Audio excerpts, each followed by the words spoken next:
Imagine being a scientist. Your job is to prove things with facts and evidence. Then you walk into a house and watch a bottle explode in front of you. No one touched it. No explanation exists. Or imagine being a medical student in 1882. You see a woman in black walking through your home. You try to photograph her. You try to corner her. She vanishes into thin air.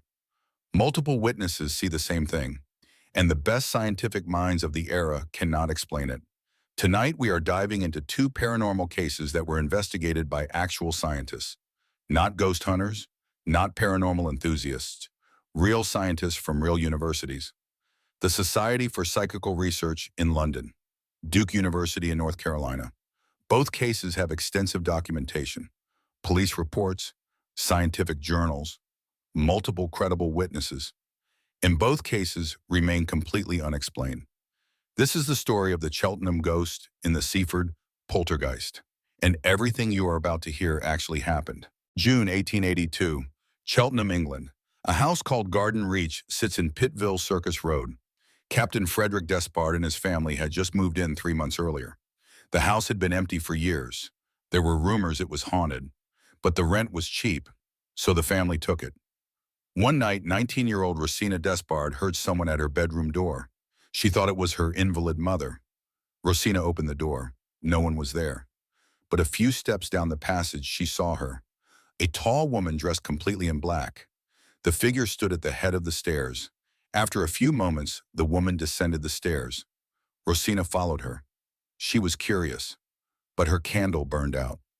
In the darkness, Rosina lost sight of the figure. She returned to her room confused. The figure was dressed in soft woolen material. Rosina could hear the slight sound of movement. The woman's face was hidden in a handkerchief held in her right hand. On both wrists, Rosina could see portions of a widow's cuff. The whole impression was that of a lady in widow's clothing. This was just the beginning. Over the next 4 years, Rosina would see this woman 6 more times, and she would not be the only witness. Rosina was a medical student.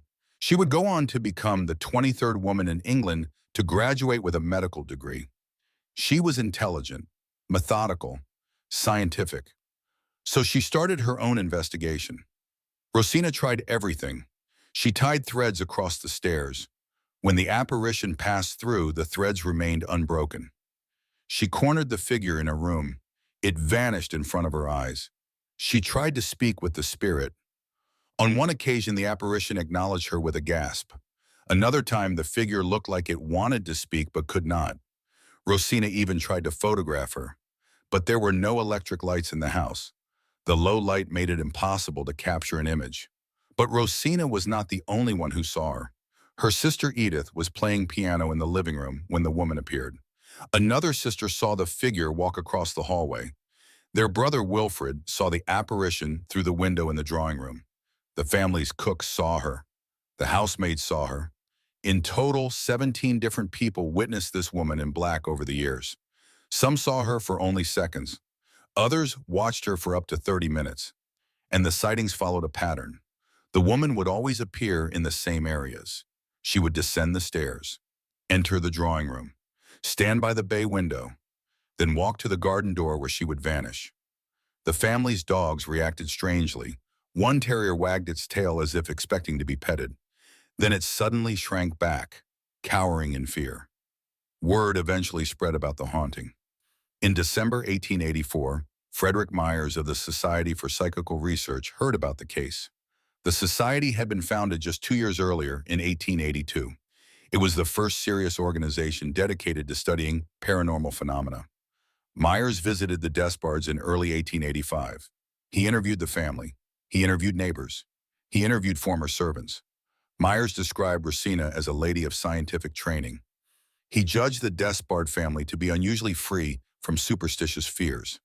After being shown a photo album, Rosina identified the ghost.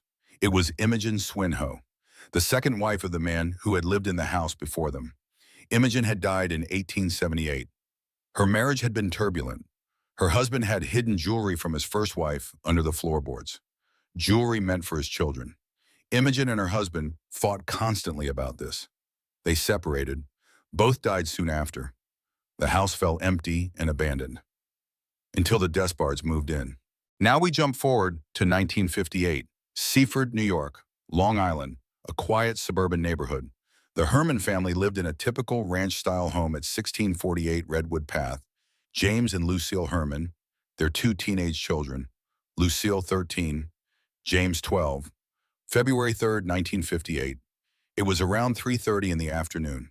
The children had just come home from school. Suddenly, they heard popping sounds coming from different places around the house. They investigated.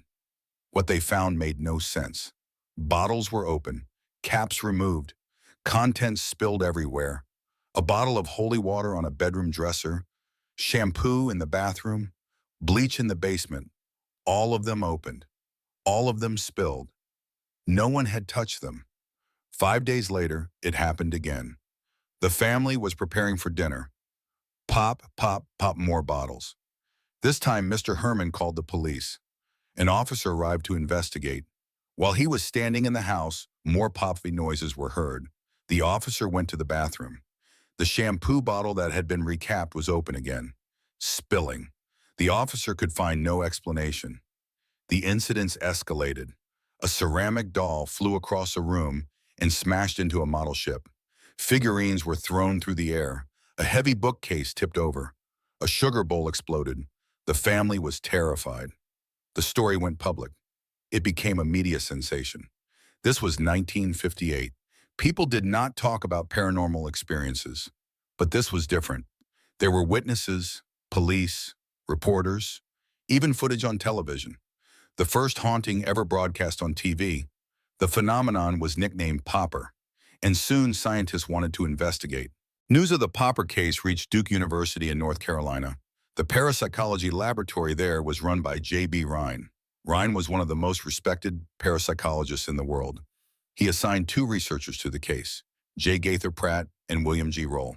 Both men were serious scientists. They arrived in Seaford on February 5th, 1958. They hoped to witness the disturbances firsthand. In the first half hour, two incidents occurred. A lamp upset itself. They heard it. A plate of bread fell from a table to the floor. For the next few weeks, Pratt and Roll documented everything. They installed monitoring equipment.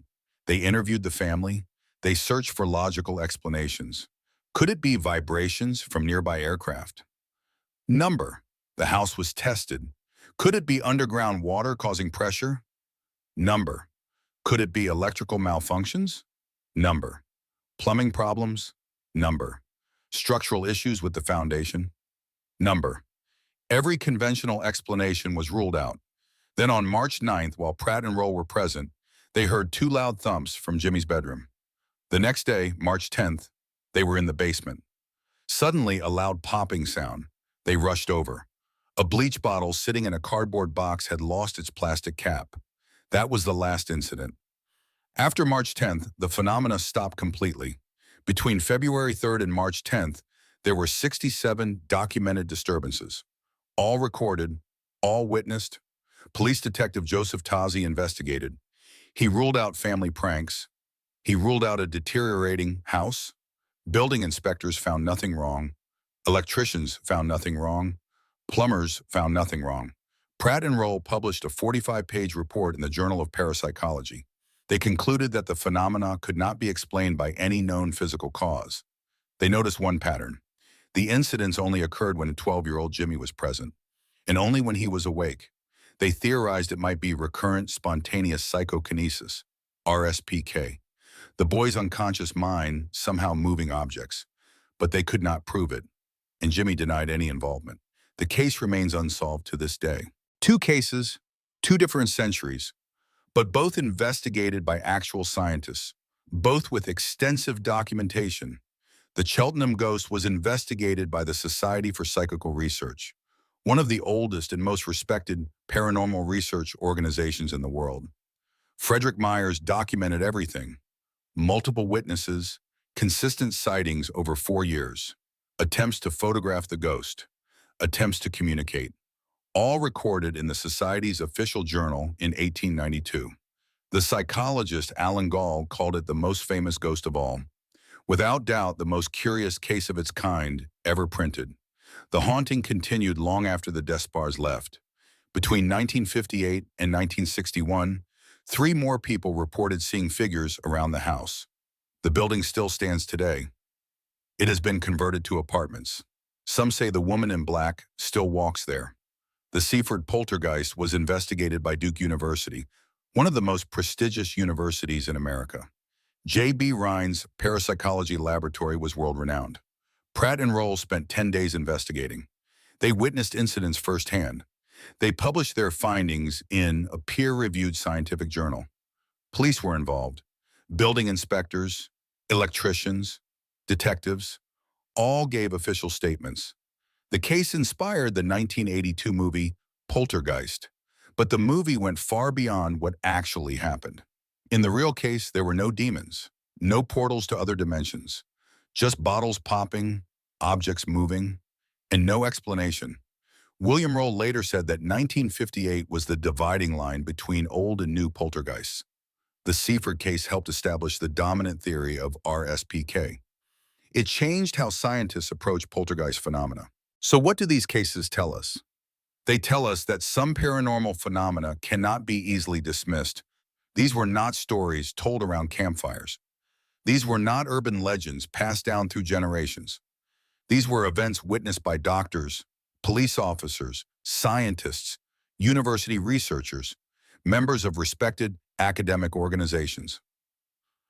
The Cheltenham ghost had 17 witnesses. Some of them saw the apparition for 30 minutes at a time. They tried to trap her. They tried to photograph her. She vanished before their eyes. The Seaford poltergeist had 67 documented incidents. Scientists from Duke University witnessed them. Police witnessed them. Television cameras captured them. Every conventional explanation was tested and eliminated. Both cases were published in scientific journals. Both have been studied for decades. Both remain unexplained. Skeptics have tried to debunk them.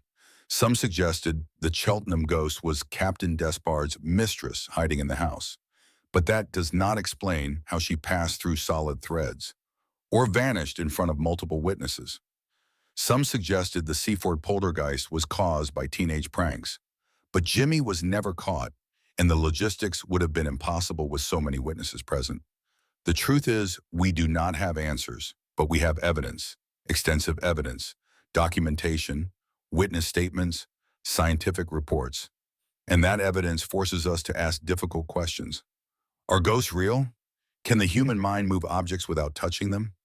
Is there something about certain places or certain people that creates these phenomena? Or is there an explanation we have not discovered yet? One thing is certain, these cases happened. The evidence is overwhelming.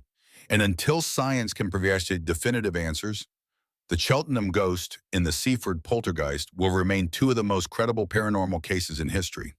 Cases that were taken seriously by serious people. Cases that continue to challenge our understanding of reality itself.